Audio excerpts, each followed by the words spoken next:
What's up, everybody? Welcome back to another episode of the 10-7 MMA show. We are back in the mix after a truly crazy weekend, a crazy UFC card. And on top of that, Justin Jaynes hot off a victory out of Tough Enough. And we are going to talk about that, obviously. I put it as topic number 3 because I thought we would lead with what everybody's talking about right now. And man, there is a lot to discuss with this fight. So many different things that happen, so many things to talk about.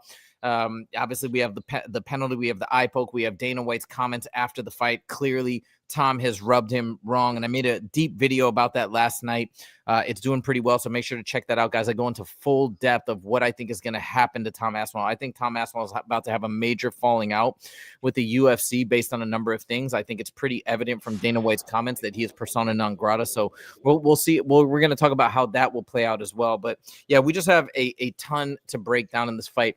The first thing I wanted to open up with in terms of Ciryl Gane versus Tom Aspinall is we're going to start with, obviously, Justin, our picks. Okay, we have a couple comments here. Hold on one second. Let me just read these. I support Aspinall's decision to quit and screw. Yikes. Really coming out harsh against Gane. Screw Gane. Third title shot. He effed it. I don't want to see the rematch right away. I'll watch it, but it's not deserved. Okay, fair. I mean, hey, if that's your opinion, that's your opinion. Tehran says, what's up, homies? What up, West? Tehran, I'd love to know your thoughts on this fight as well, and if you have those similar types of harsh words, because I know, if I'm not mistaken, Tehran was also picking Ciryl Gane. But anyways, let's come back to this. Before we get into the eye poke, just looking at the first round performance, I thought it was very interesting. Pretty much nobody online picked Gane. And I know, Justin, you kind of don't agree because you made a video about it, but I'll give my take and then I want to turn over to you. I thought Gane was winning by a margin, not a huge margin, but he was winning. Maybe narrowly, but I thought the thing that impressed me about Gane was, number one, he looked so relaxed and calm. He even had his hands down after a couple minutes into the round and was landing easily. He had a nice stop of that one double leg takedown, which I think everybody thought he was going to get flattened with, and he didn't. He stood up and he was doing great. And I like the oblique kicks. He didn't do a ton of leg kicks. I would have liked to have seen more, and I think maybe that was coming. But anyways, I thought it was phenomenal. And what what elevates the performance is all the Tom Aspinall crazy supporters. And by the way, I am a fan of Tom Aspinall. I'm just not like a crazy fan of Tom Aspinall. But it's all of those supporters that I think is what is really impressing people with Cyryl's performance, because so many people, for no reason or other, seem to write off Ciryl. Anyways, that's my 2 cents. So I thought Ciryl looked phenomenal. Let me turn over to you, Justin. You give your 2 cents. Man, it's Western hit me up over the weekend, said I need to watch this fight before the show. So I did. I watched it about 30 minutes ago. And, a lot of people Saturday night, oh my God, Ciryl Gane was winning the fight. And then he poked him in the eye. And I was like, wow, well, when I hear these texts or when I get these calls, it's like, I'm expecting like something big and dramatic to happen. And I'm just essentially sitting here on my monitor watching it. Okay, he landed a right hand. Okay, he bloodied his nose up. Okay, he's running. Okay, he landed a right hand. Okay, there was nothing jumped out at me. All right, nothing jumped out at me in either way. Now, Tom Aspinall coming out in the southpaw stance, throwing that oblique kick, throwing those leg kicks. Ciryl Gane tried to switch the stance to southpaw at one point in the match. Tom Aspinall said absolutely not, kicked him right back into an orthodox stance. I thought Aspinall was coming forward. I thought Aspinall was engaging.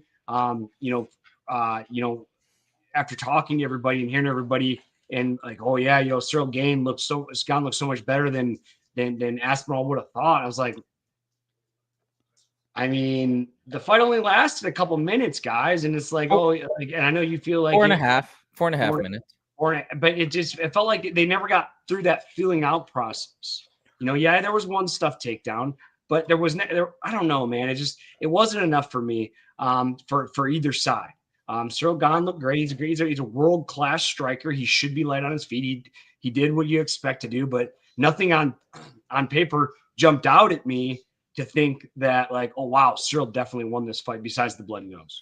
No, and I get that. I'm not saying it was a landslide by any means. I think the general consensus is, though, online that he, and from experts and analysts, that he was probably going to win the first round, but not by like a landslide. And it doesn't mean that he was going to win the fight. But the reason why I think it's getting so much attention, his performance and the how solid his performance was, because everybody thought, and I said this, I'm like, people think that Tom Aspinall is just going to steamroll Ciryl Gane. Why? It didn't make any sense. Gane is so much better than people give him credit for, and he showed that. He showed he was light on the feet. He showed he's been working on his takedown defense. He's obviously been training like crazy. He had an injury in the Volkov fight. I think he had a broken foot, so that's another reason why he didn't look as good, and he did his thing. The other thing I'll say that is what we saw from Tom, and this is not just me saying this is Michael Bisping, who is like the biggest Tom Aspinall supporter of all time. He said, and I'd love to know your thoughts on this, that with the spinning techniques and with some of those heavy shots that he was trying to throw and he was missing with, that he was fighting in a way to get him out early, and he was paying the price cardio-wise. He was breathing heavy. On top of that, I don't know if the bloody nose was an indication of a broken nose, but I think Ciryl landed enough damage that Tom was running out of breath. Like, he was evasive enough and he was moving enough and he was stuffing the takedowns, which I expends a lot of energy. I think even though it's not a foregone conclusion by any means what was going to happen, I think Gane was really getting the better of Tom. And I think it felt like Tom was getting nervous or uncomfortable because it wasn't going as he thought. I mean, that's what I thought. What do you have any response to that? Did you see honestly, I'm not going to agree with you. I'm not going to disagree with you, though. There just wasn't enough going on in the fight. Tom constantly was coming forward. The way I envisioned this fight, after talking to you and talking to people before I saw it, was Ciryl Gane cracked him, wobbled him, and then he was like in his face, pushing him backwards.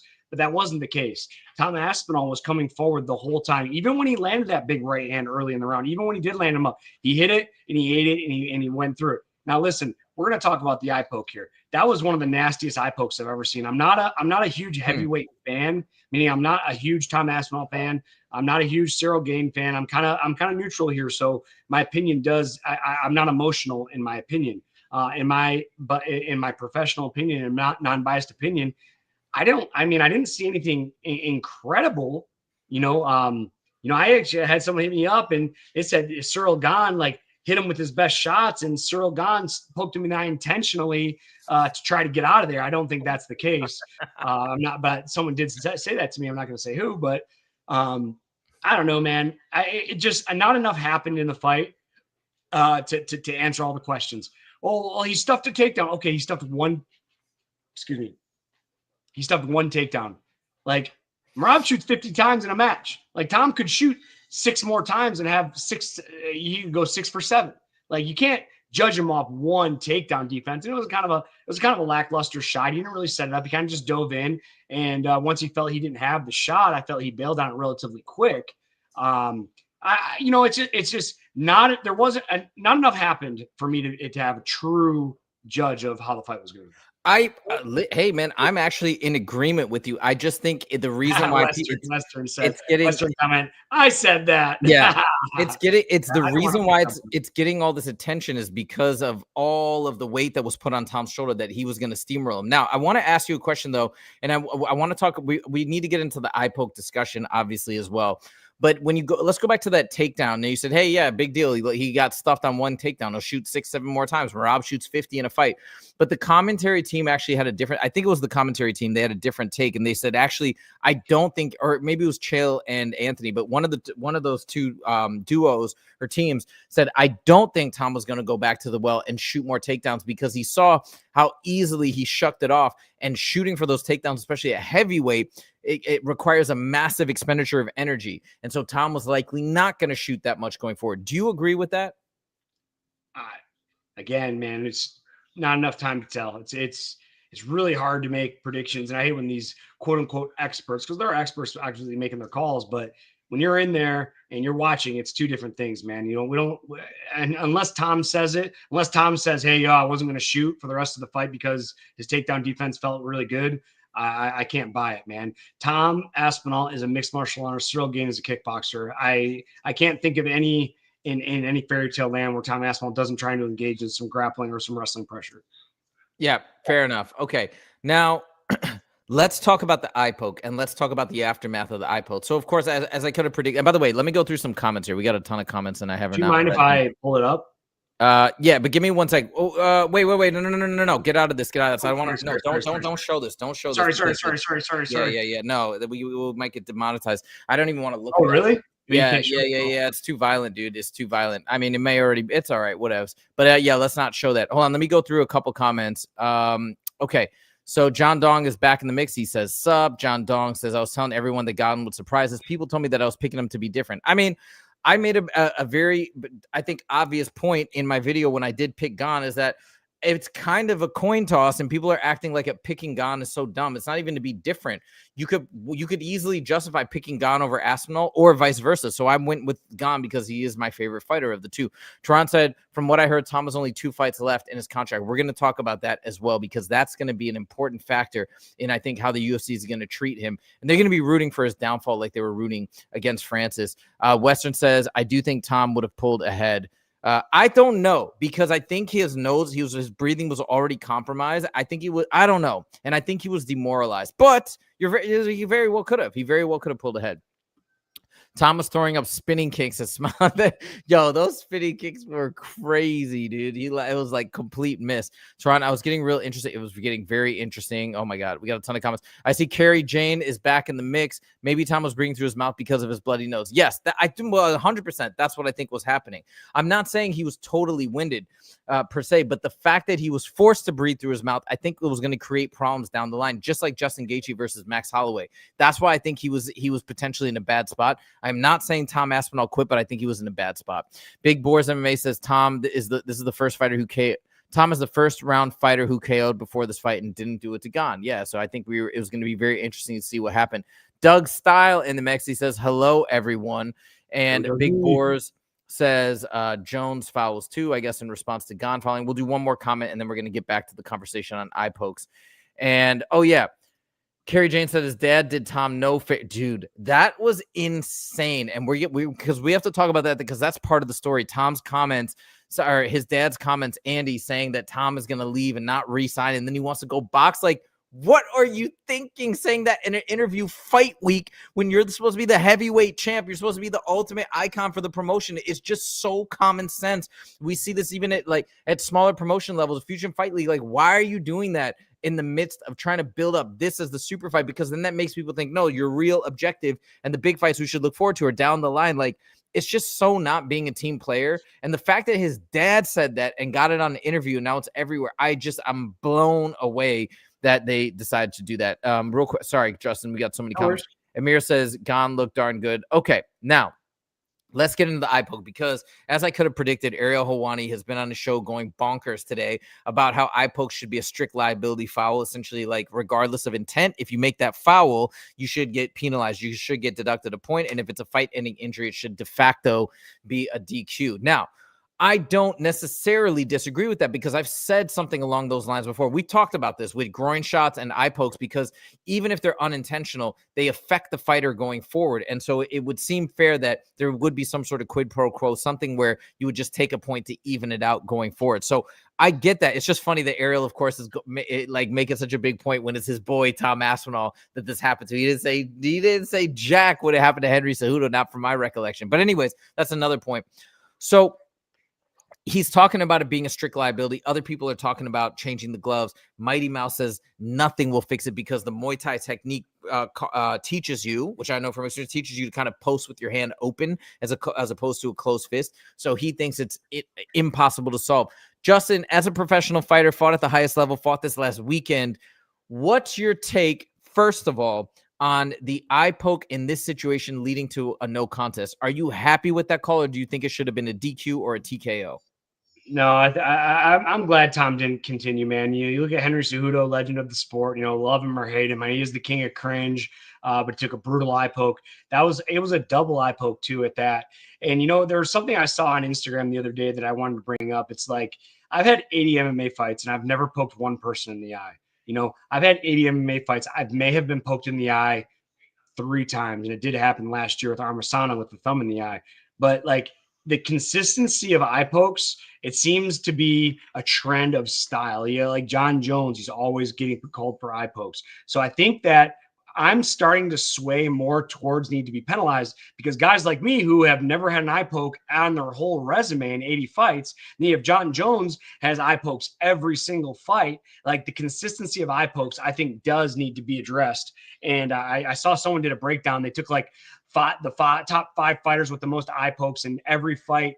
Like, they took guys, I can't remember how they did this incredible breakdown. And maybe we'll be able to do something like this too. They took like the top 10 guys, and then they took like how many eye pokes they all had. And like 2 or 3 of them had more than all 7 or 8 of them combined.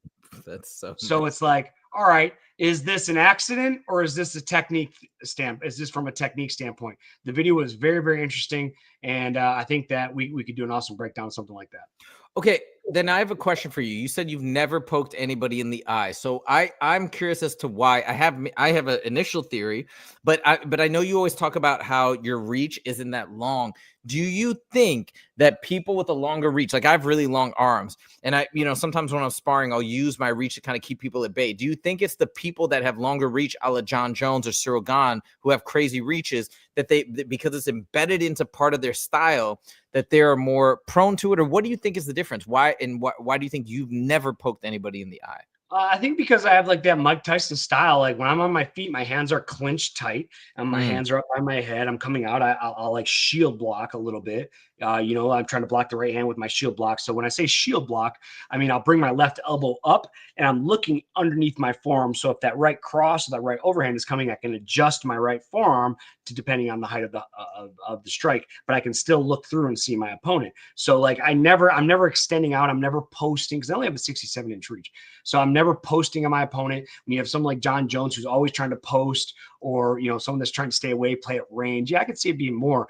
But I mean, for guys like me who have, again, I can't think of any fight where I ever poked somebody in the eye, or, maybe, and I've only been poked in the eye a couple times, but when you see these guys like, I used to be like, hey man, it happens and there's nothing we can do about it. It just happens. That you and I've talked about this on the show, but it's getting to a point now when the consistency of the same fighters, it's not, again, if it was all across the board, if I poke guys in the eye and you poke guys in the eye and everybody poked in the eye, hey, that's just a part of the sport. But it's not just becoming a part of the sport. It's a part of certain fighters, man. And it's getting a little bit ridiculous. And that was one of the nastiest eye pokes I've ever seen.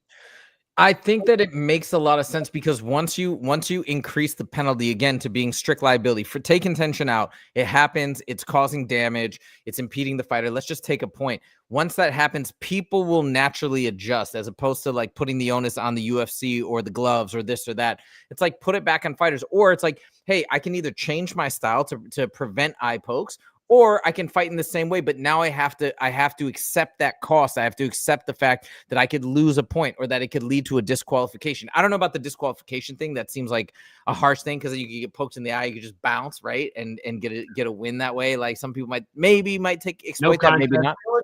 I see how outrageous it is. Yeah. But I think a point deduction, de facto point deduction, would make sense. We've talked about this before. So anyways, I think that would be cool. Now, we have a lot more to talk about on this issue because let's bring everything into context. We have to bring Andy Aspinall's comment this week about Tom not wanting to re-sign after his dad, Tom Aspinall's dad. After 3 fights, he only had 3 fights left on his contract. Guess what? Now he's got 2. Guess what? They're about to make this rematch very soon, theoretically, right? In December or January. What's that? I heard December, allegedly. Yeah, I think it's a possibility. Out with no serious injury. Is that what we talked last night? Yeah, so I think that's a possibility. I mean, we'll see what the eye doctor says when Tom gets back to the UK and if that's a possibility. But if they're going to do that, well, guess what? Now he's only got 2 fights left on his contract. After that, he's going to have 1 fight left on his contract. So, and on top of that, Tom made that crazy comment earlier this week that if his friend came into the heavyweight title contention, he would just vacate. And Dana White doesn't like that. So, like, obviously, Tom is not being a team player, whether you want to fault him for that or not.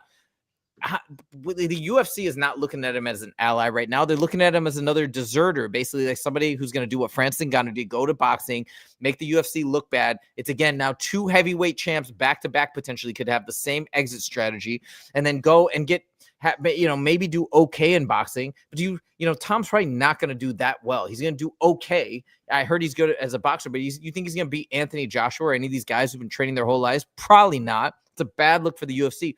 So what's going to happen now? How is the UFC going to treat Tom? And that's what I wanted to talk to you about. Here's my theory. I think a couple things are going to happen. I think right now, obviously Dana White and the UFC heard that comment.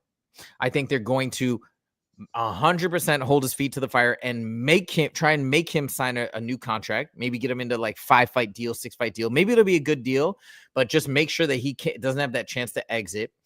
Or they're going to try and if he refuses that, they're going to do one of two things. They're going to try and turn this fight around ASAP to give him as little time to prepare and adjust and as little time for the eye to heal. So he's as disadvantaged as possible against Ciryl Gane, kind of like what they did to Francis with Ciryl Gane as well. I think they're going to do that. Or if he really pushes back and is like, nope, I'm not signing a new contract. I refuse to do this. But I can't take that fight because it's too soon. I think, this is my controversial take that nobody else has said, I think they're going to push that fight until July. They're going to push the title fight way back so that way, it's just a theory, but that way John Jones versus Alex Pereira can take center stage, which we need to talk about as well. That can take center stage for the White House card. We can have a huge buildup. Tom will be kind of out of the picture. He's already sort of out of that picture because of the performance against Ciryl Gane wasn't like what people thought it was going to be. And then they came the full spotlight on that. And then they'll let Tom come back and have his fight after they had this big GOAT matchup. Okay. That's my whole thought on this entire thing. Let me turn it over to you. What do you see happening? Man, I want a quick rematch, man. And, you know, and I don't want to go against what you're saying. And I don't want to sound negative towards you by any means, but guys, we only watched 4 minutes of a fight. Like, we didn't get to see, it was a 25-minute fight. Tom Aspinall, you know, probably had a great training camp. He was ready to go 25 minutes. I feel like they never got past the feeling out process. You know what I mean? Tom Aspinall was coming forward the whole time. I felt he was pressuring the whole time. I thought, I mean, yeah, Ciryl Gane at the heavyweight division, you can land one shot and knock out. But, man, I don't think people are like, oh, well, everyone expected him to finish him really quick. It's like, yeah, maybe in the second round, hey, he makes the adjustment. Hey, he's doing this. He goes to his coach's corner. Hey, he's doing this. He's doing this. All right, hey, let's do this now to counter that. I just, man, it's just such a tough fight to talk about because it just didn't last long enough. And I know some people are, oh, Gane was going to get him. Or I'm not convinced, man. Let's give our heavyweight champion some respect. The guy's the heavyweight champion. He deserves it. He's won it. He's shown up. He's fight. He's not John Jones. He's not ducking anybody. He showed up to fight. He got poked in the eye. It was unintentional. And let's rebook this fight and let's get it going ASAP. And people need to stop talking about that. You know, anybody found a way. Listen, when we're fighting at that high, at the highest level, whether you're Ciryl Gane or Tom Aspinall, like, I don't think guys are looking for ways out. I really just can't imagine the competitor spirit in either of those guys looking for a way out. Okay, but let's talk about this idea a little bit in terms of the comments about boxing, about not re-signing, about being in the UFC's bad side. I mean, you've been in the UFC. How do you think that now, because obviously Dana White did not have nice things to say about Tom Aspinall, like passive-aggressive, pretty much very negative things to say about him subtly. How do you think that's going to affect them booking this match or how they're going to treat Tom Aspinall? How could this unfold? You know, I think Dana White, Mick Maynard, Sean Shelby, maybe we're going to have a sit down with Tom and hash things out. This feels like a boyfriend-girlfriend dispute. You know, there's like those little digs. I could see when like watching Dana in the press conference giving his little digs. Oh, Tom quit, blah, blah, blah. It's like, that's your UFC champion, and you're fucking slapping him in the face in front of the world. Like, I hate when Dana White takes digs at his UFC champions. Like, these guys represent you and your company, and you're kind of like, I'm not gonna say directly talking bad about them, but like backhanded bullshit.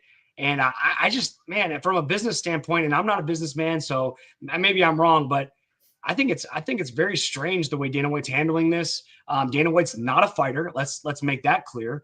Dana White's never got poked in the eye and had to decide if he wants to go fight this 265-pound, 6'4", behemoth again. Like, I don't know, man. This is really interesting. And this is, out of all the ways we thought this fight was going to go, we did not talk about this happening.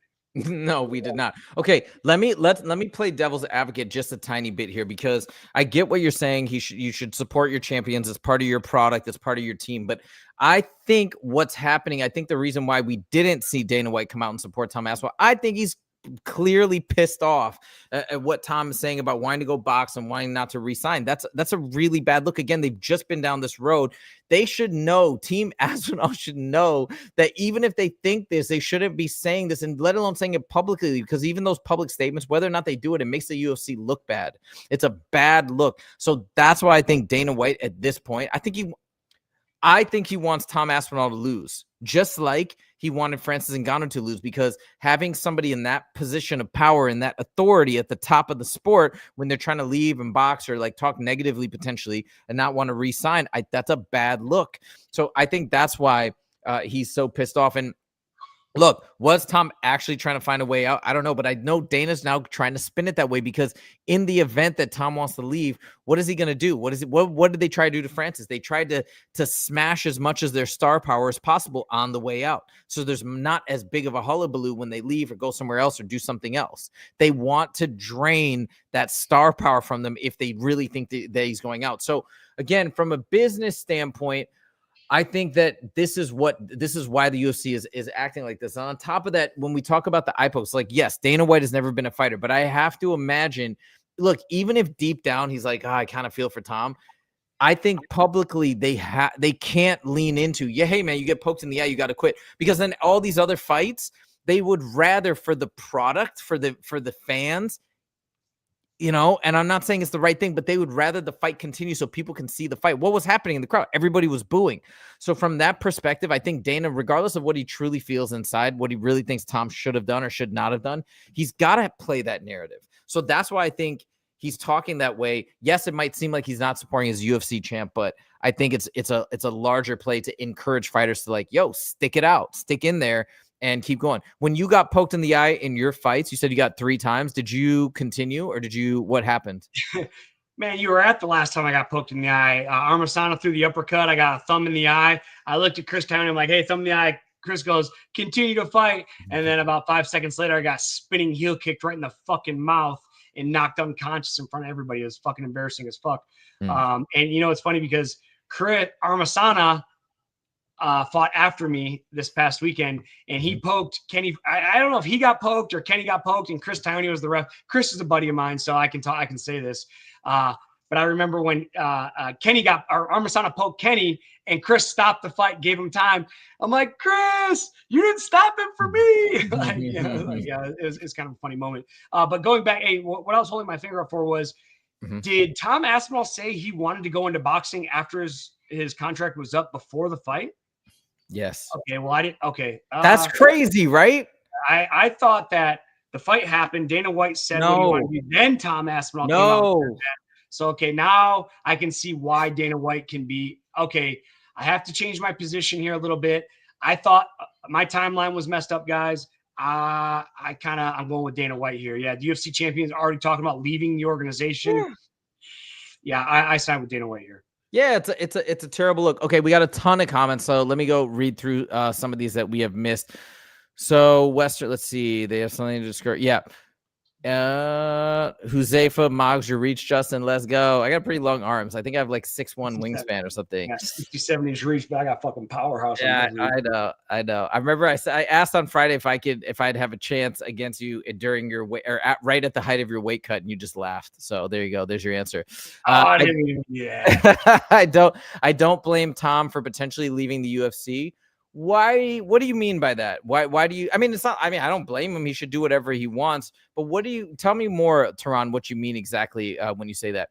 Carrie Jane says, "Why is the UFC going to put tons of money into promoting Tom if he's just going to leave?" Exactly. This is what I said. This is my whole point on the video. People just think that the UFC doesn't do anything for the fighters. They pay them nothing. Look, the UFC has built a marketing machine, a built-in fan base that fighters get to utilize to build up their own profile. You get fans, you get Instagram followers, and you get a big hype machine behind you that's pushing you into a position to get a boxing match. You think Tom Aspinall, I mean, otherwise he'd have to make his way up in the boxing scene, not the UFC, and not getting paid the way he's been getting paid. He'd have to take probably like 40, 50 fights, making peanuts until he can get to that point, if he makes it to where he's a top boxing champ. So it's not like the UFC is just doing nothing. And you're right, that's a big cost to promote the champ, get behind the champ, trying to get him into a super fight with John Jones. Like, and then he says this, like, Would the UFC have pushed for him to get that John Jones fight if they thought he was going to do this? I don't think so. But yeah, you hit the nail right on the head, Carrie Jane.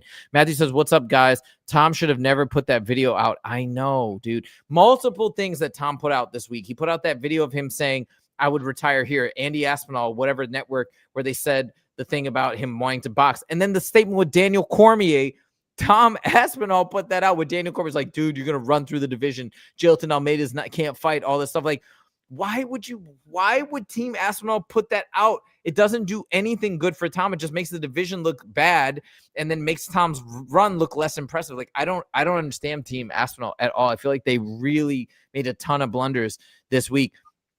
Toronto says they rebooked the rematch in 3/23 in December. I mean, I would like it. Like I said, though, there's a lot of complexities to this rematch because Tom Aspinall and how he's frayed his relationship with the UFC. UFC Paris would be when was UFC Paris, Big Boris? Let us know. I heard it's like in March or something. That might be cool, but that would be cool to have it. Let's get this shenanigan over with.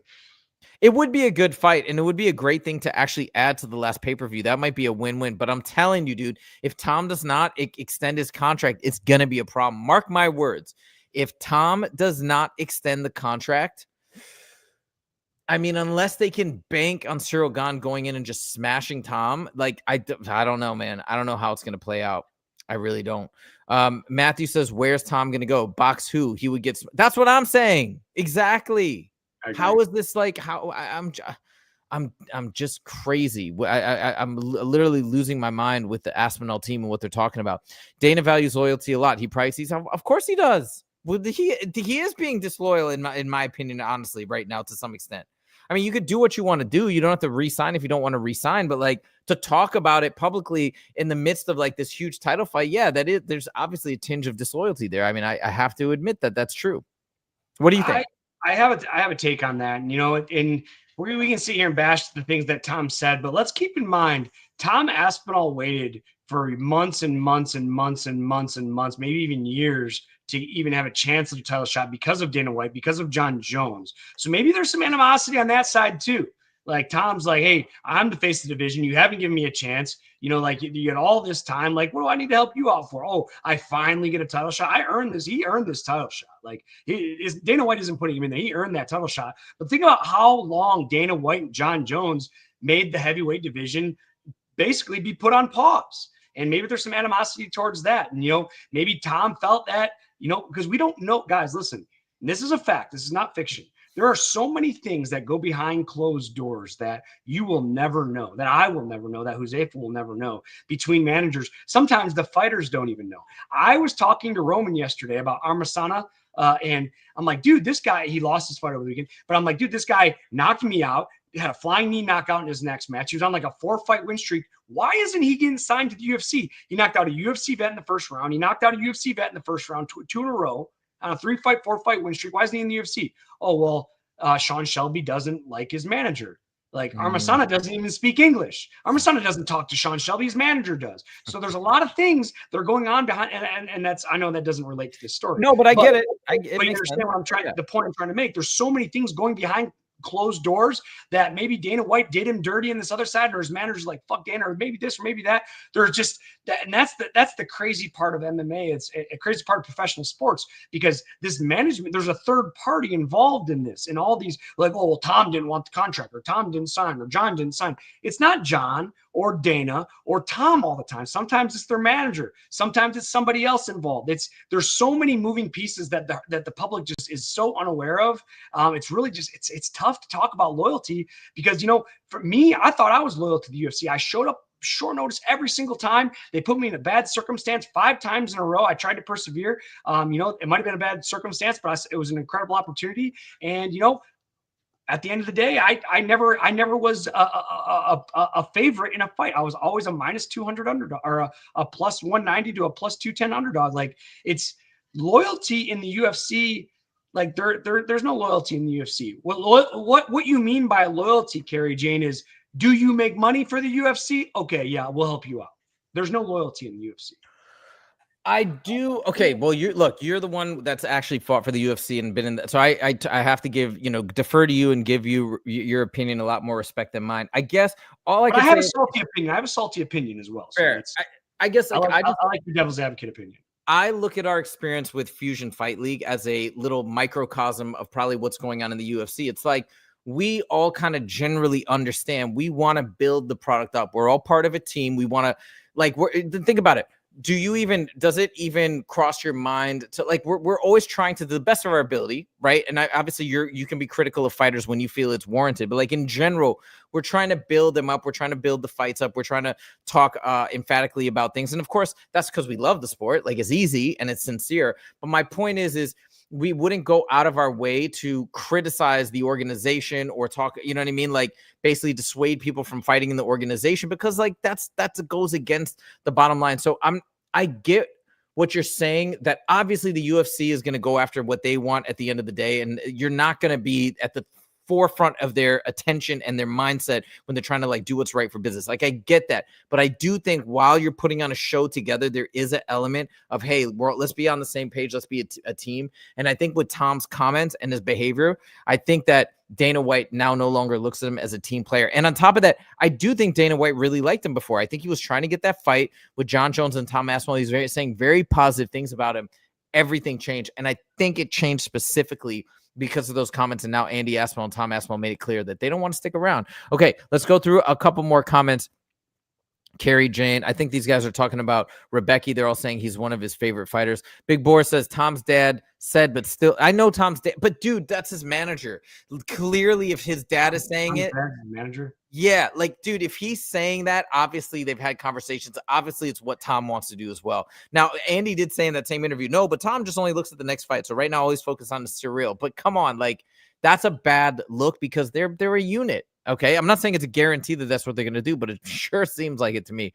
Big Boar says that on top of it, he wants Ante to grab the belt and he vacate. I know, exactly. Like, it's just putting his foot in his mouth time after time after time. And Amir says, I hope iPokes didn't ruin White House card main event. Is that what you mean? Oh, dude, let's not even put that out into the ether. That would be horrible. Okay, we have beaten this into the ground. The last thing I'll say, I'm not going to focus on it because I know Justin's going to hate it, but as we predicted, okay, I know Ciryl Gane didn't win, but Ciryl Gane, in the eyes of many, let's put it like this, in the eyes of many fans, Tom Aspinall lost. And I know that sounds crazy. I'm just saying this is the perception.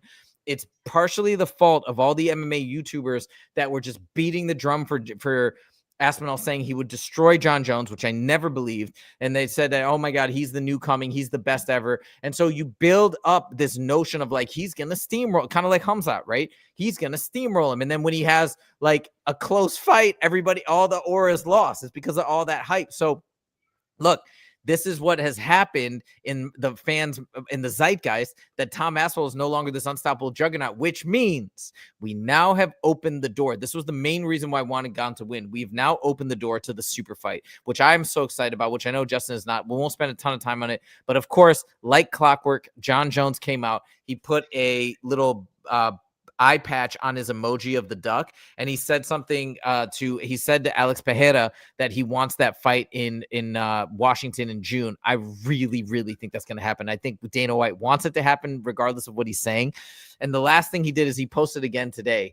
He says, remember who is the GOAT. And he posted a video of him finishing Ciryl in 2 minutes. And then he showed a picture of, dude, so bad. He showed a picture of Aspinall like holding his eye with the 4 minutes and 24 seconds expired. And he's like, remember who's the GOAT. You called it. I mean, it's no surprise there, but Jon Jones got his little shots in. Any comment or should we move on? I'm just going to make one comment. You're a math guy. Real quick. Yeah. 25 divided by 4. Is 5, what's it called? 6, I'm sorry, excuse me, 6.25. Okay, 6.25. So we're looking at, it has to be more than that. 25. Yeah, it's 6.25. 6.25. Okay, so we're looking at 6.25. Then maybe I'm doing it wrong. Maybe it's 4 divided by 25. Then I want to know how the percentage of the fight they win. Oh, the fraction you're saying. Yeah, it's about 1/5. I'd say it's a little, I mean, it's a little 20%. less than 1/6, a little less than 1/6. Like 18%? 1/6 is, hold on, 96, 60, yeah, about 17%, 1.16. Okay, so we'll say 17%. And people, and you've said it a couple times on the stream, you're like, oh, well, he was losing.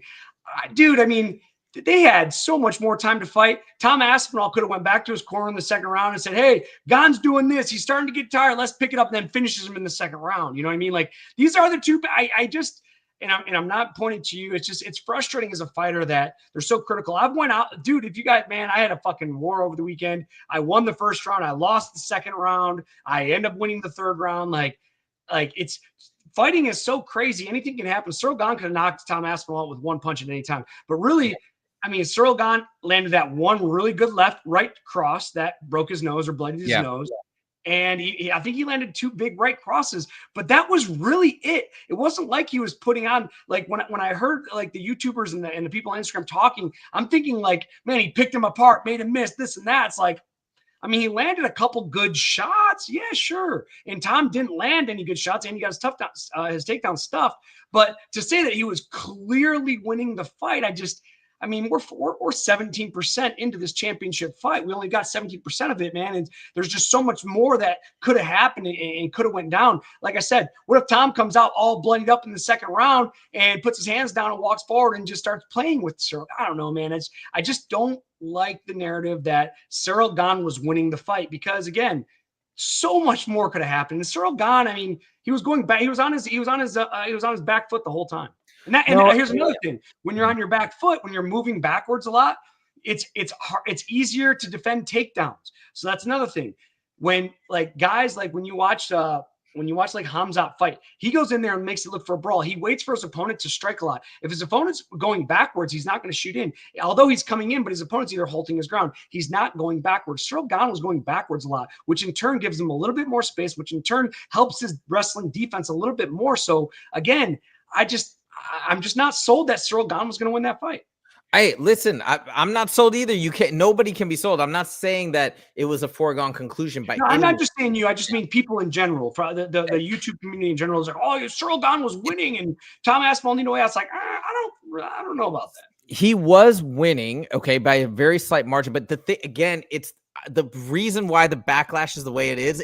I hate to say it, dude. It's the fault of all the people on YouTube propping Tom up to such an extent, laughing at the notion that Ciryl Gane had any chance against Tom Aspinall. I listened on Ariel Helwani's channel where this guy named the Crack, and he was talking to one, and they're like just laughing about the fight, and like obviously, well, Tom is going to win, and yes, it would be such a disaster if Ciryl Gane wins. Like not even giving Ciryl Gane any possible opportunity or way to by which he could win.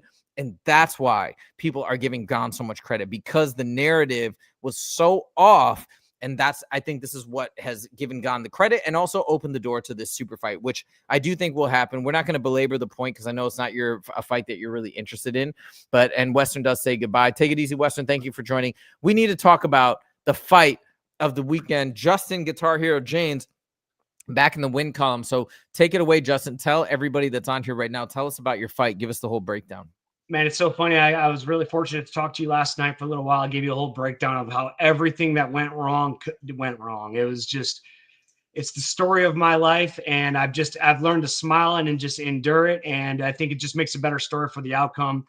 But the day of the fight, like I'm supposed to be there at 5:30, 6 o'clock, go on at 7. They call me at like 1 p.m. Like, hey, you got to be there 30 minutes early. You're going on promptly at 6:30. Oh, wait, now you're on the prelims instead. I've already told my sponsor, like, dude, it just was a big debacle. They messed up my graphic. When I walked out, they had my opponent's picture. They had my opponent's stats. They had my opponent's walkout song. Everything that could have went wrong. And I tell you what, when I think about it now, I was mad, but I'm so proud of myself. And I don't say this enough, that I'm proud of myself because I stayed composed the whole time, no matter how bad things were changing, no matter how things were up and down. Like I'm in the middle of a warm up, I'm getting ready to walk, and the Nevada Commission comes over, and I know they don't like me. And I know they don't because of the things I say about them. Like I'm warming up with Roman. I have my headphones on, I have my hoodie on, I'm sweating.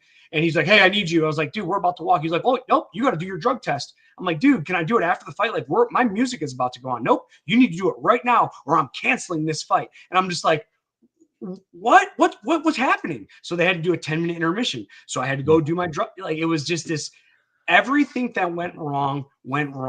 And I stayed grounded. And that's something that a lot of fighters can't do and they struggle doing. And I was able to do it in real time. And at no point in any time, and everything has happened. And like I expressed to you last night, everything that went wrong went wrong. My fight was moved to the prelims. My fight was labeled as a amateur bout. Motherfucker, I'm a UFC vet with 80 fucking fights. And they're advertising my fight as an amateur catchweight bout at the wrong weight class. They gave me the wrong. I hear the music hit, and I'm like, that's not my song. I'm like, you need to walk. I look up at the board. It's not even my picture. It's not even my name. And it's like, I know these sound like small things, but remember, I'm getting ready to fight a motherfucker that wants to take my head off. And I was able to stay calm, cool, collected, calm. I had my son there. I had all my high school wrestlers there. And, it's just being able to go through these moments in real time and watch that they get to watch me deal with all this adversity. My mind's going crazy with my opponent who's jacked and ready to go, and everything's going wrong. Because when you visualize how a fight goes, I'll be laying in bed and I'll visualize my warm up with Roman. I'll know what music I'll be listening to the same like playlist all week long. So I'll know the songs. I know almost what order they're in. And so I visualize this moment. All right, this song comes on. All right, we're in the elevator. All right, cool. I take my headphones off. I give them to bed. All right, my music hits. All right, cool. We walk to the, you visualize these moments. But when you get in the moment and the visualization was nothing like that you've been practicing for the whole week, you can go, whoa, this isn't what I thought. This isn't how I saw it.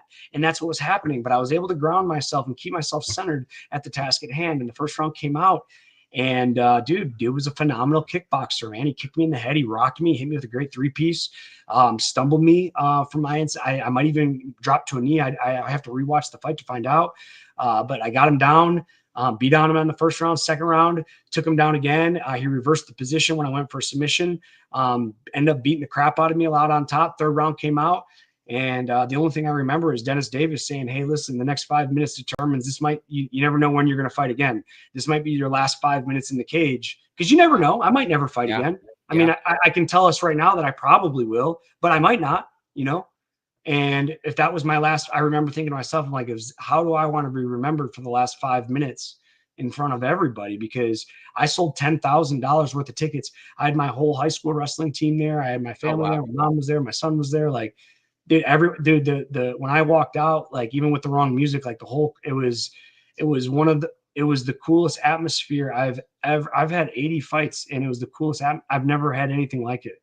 Wow. And it was just, and they got Izzy Slots there, and big, like, thanks, Roman. Like, you're giving me goosebumps, man. But like, between Dennis and Roman, and Izzy Slots was in my corner for the other guys on the show, and just like when we got to the third round, and like the glove kept coming off my taste. My gloves came undone. His gloves came undone. We had to stop 2 or 3 different times throughout the fight. In between rounds, going to the third round, they had to adjust my gloves. Then the fight started. Then we fought for a minute. Then his gloves came off. And Marlon Gonzalez, super tough kickboxer. And I tell you what a great opponent, what a great person. I have so much respect for him. Show up on short notice, come into hostile territory, and almost put me, fucking do a lot of damage to me. And we put on a great fight. Nothing but respect. But yeah, like, between Roman and Dennis is like, who knows when my next fight's going to be, if ever. And I wanted those last 5 minutes to be a win, man. And I did that. I threw an overhand to a big left hook, shot him right into the fence, took him down, and, had my way with him, man. It was a great moment, and I'm glad that everyone was there, got to be a part of it.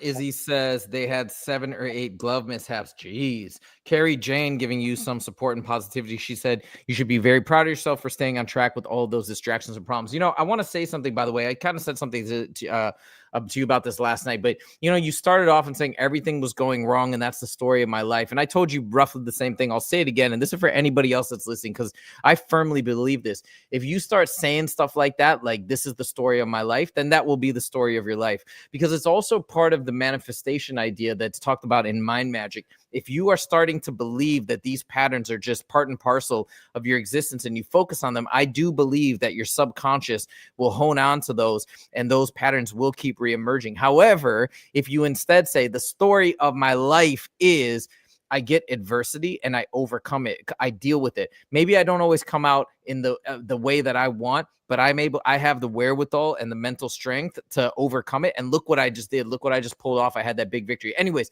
that's just an aside, but I think that's something for everybody. And it's something I try and keep in mind as well. It's, again, just simple, but having a positive mentality and reframing that reality around you, I think can be so powerful. And that's what you did. You kept your head down, you got through that adversity, and you ended up winning that fight. And you said that was a crazy difficult opponent, right? You said, yeah, he was lots. I mean, dude, his striking was fucking crispy. He had cinder blocks in his hands. And, to go back to your point, it's when the adversities are happening. Me and Roman almost laughed. Me and Izzy Slots almost laughed because we expect all these things to go around. And even last night, before I talked to you, I was talking to Roman. I sent him this because I sent the Tough Enough promotion a long text about all my grievances about the promotion. It's like, dude, like, what the fuck? Like, you're supposed to be the biggest regional promotion. You guys always fuck me. And they're apologizing up and down. And I talked to I sent Roman the text before I sent it to the production. And he's like, yeah, man, it's as Andrew Jacoby, my athletic trainer, always says, it's not a Justin Jaynes fight without a little adversity. And Roman can contest the same thing. If he's still watching the broadcast, he'll sit there. But I tell you what, it makes the story that much better because again, the people watching don't know all these adversities that I'm dealing with. You don't know unless I tell you. If I didn't tell you, you wouldn't know. And mentally in my head, like I just keep overcoming everything, and I just keep coming out on top. And I know I've lost a couple fights, but regardless of all that shit, all the adversity, like Roman, I mean, fucking put in your comment. Don't you remember when we got the call? Hey, you got to fight Devontae Smith this weekend. Oh, no, I'm hurt. I haven't been training. Oh, well, if you don't fight, we're going to cut you from the UFC. Oh, guess we're fighting Devontae Smith this weekend. Like, that fucking sucks. But I showed up, I made weight, and I lost the fight inevitably. But, it's like overcoming these adversities is really what I'm an expert at. You know what I mean? Like it's silly I couldn't imagine if everything started going too good, like then it would feel weird almost. It'd be like, ooh, this doesn't feel right because there wasn't the adversity to overcome. And, and I mean, you look at this, it's annoying, but something that steps aside and keep going for, I mean, if anything, it's just, Ben gets to watch in real time, and you and my family and my friends get to watch in real time, all the shit that I have to overcome to accomplish what I'm doing. And I keep doing it over and over, even at 36 years old. Exactly. And to me, that's the huge positive and the huge takeaway. Hopefully we're going to get that footage for you guys so you guys can see the full fight and Justin's victory. So we'll post that. We're going to try and also put it together with the footage of Justin. And I didn't make it, unfortunately, to the fights into Vegas this weekend, but his family was there. His friends were there. They had a big celebration. So we're going to try and pull together all that footage. I'll make a cool little video and we'll post it for everybody to check out. So make sure to look out for that. And just afterwards, so you can describe to people, and I don't know, you've been in there so many times, you fought at the highest levels, you fought in the UFC, all this stuff, you've done and Tehran asked, was it an MMA fight? Yes, it was an MMA fight. So you've done all these things, and you've experienced all these. I know your first victory in the UFC was like a crazy emotional rush. How did this fight compare? Because you said you had a ton of support, you had the big wrestling team, you sold 10,000 tickets. How did this victory feel to those of us who've never felt this before? Man, I'll be honest. Like, I'm not going to embellish. Just okay, cool. All right. Because you've just done it so many times now. I just really think so. And I'm not trying to sound conceited, but like, when the UFC, you can see my emotion after the fight where, I fall to the ground. I'm crying, like screaming, clenching my fist. This is like, all right, cool. Interesting. I'm old, man. It's the idea of fighting is more exciting to me than actually fighting, if that makes sense. The idea of, I get to fight, and then I actually do it. And it's like, and I'm not saying lackluster. It's just because I've done it so many times, and I'm 36 years old, and don't get me wrong, it's incredible to win, but even afterwards, like in the last couple of times I fought, out of the UFC, like, usually I want to go party and drink and hang out with friends and this and that. It's like, all I want to do is just go out to eat. And I wanted to go home afterwards, and I didn't drink. I think I smoked a joint, and that was about it. Like, I wanted to spend time with my family and Ben, and it was a different feeling. I can feel that a different phase of my life is coming on. Yeah. And, it just was different, and I'm happy. Don't get me wrong. I'm happy I won, of course, but it's not like before. Like when you see guys get up and they win, they're like, yeah. Mhm. It's like, it's just, I mean, you can see in my reaction to the fight video. I smile, I close my eyes, I feel the moment for a second. It's like, all right, on to the next. You know, Tehran just posted a comment that's so funny. I was literally just thinking this. He goes, 36 isn't old. That's still a young man. But it's funny. I just noticed this because, or not, I've noticed this before, but it's like for professional athletes, being even in your early 30s is considered old. And it just blows my mind because like I'm 45 and I feel young. Like I still feel like I'm young. I got so much life in front of me and my energy's good. I'm working out every day. I'm productive. Like, so but then, you know, I understand why, because for athletes, it's like your prime years are in that mid 30 range. So you're feeling like you're coming to that point or whatever. But anyways, I just think it's so funny because I have a totally different perspective. I probably feel, or like, I think I'm younger than I am, if that makes sense. Like, you know what I mean? How old are you, Tehran, if you don't mind us asking? Oh yeah, Tehran, let us know. Yeah, see, Tehran says 45 isn't old either. Let's go. Hey, you guys want to know a fun fact? 45 squared is 2025, and I turned 45 this year, so that's pretty special. Okay. Anyways, Justin, that's awesome. Congratulations. I know we're already almost at an hour, but we have two other topics. Let's just do one more because I think we're nearing the end. I want to also talk about Umar, but maybe we can chat about that on Friday because Umar had an amazing performance, in my opinion, against Mario Batista. That was one of the best fights on the card, and he really made it through some crazy adversity. I hope his leg is okay because, dude, that was nuts. The hold, I think it was a heel hook that Mario Batista nearly submitted Umar with. So that was crazy.